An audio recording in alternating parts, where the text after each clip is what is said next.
პირველი უცბად ვიტყვი, რომ არანაირი ესა პრეტენზია არ მაქვს არც პოლიტოლოგობაზე, არაფერზე. უბრალოდ ჩემს საზრებს ვამბობ. ვზივარ, ვფიქრობ და ვლაპარაკობ ჩემს საზრებს. ზაფარში აქ ახლა ხალხი არ არის და ვიღაც ხომ ვლაპარაკობ, ამ კოჭოია სულ ძინავს.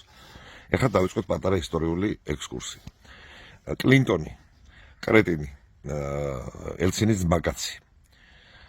მერე ობამა, იდიოტი, ჩვენთან ომის შემდეგ ერთ წელიწადში ესა გადავტვირთოთ. მერკელი ბოზი აღარ ვლაპარაკობ არაფერს მაგაზე. საიზღარი კგბ-ს აგენტი. მერე ტრამპი დღეს ერთ ამბობს, ხოლმე მეორეს ამბობს, ღირებულებებს მიაფურთხა. მერე ჩემბერლენი იყო ინგლისის პრემიერი, ვინც არიცით, რომელიც ჩავიდა გიტლერთან.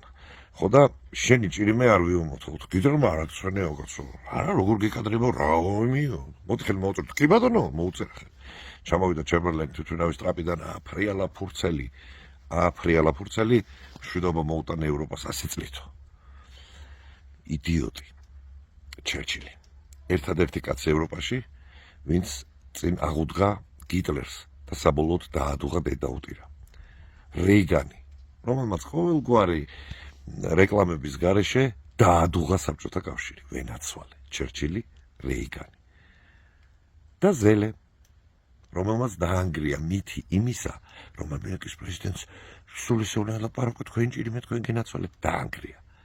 მე ვიტყოდი რომ ჩერჩილი. ზელე არის ჩერჩილი.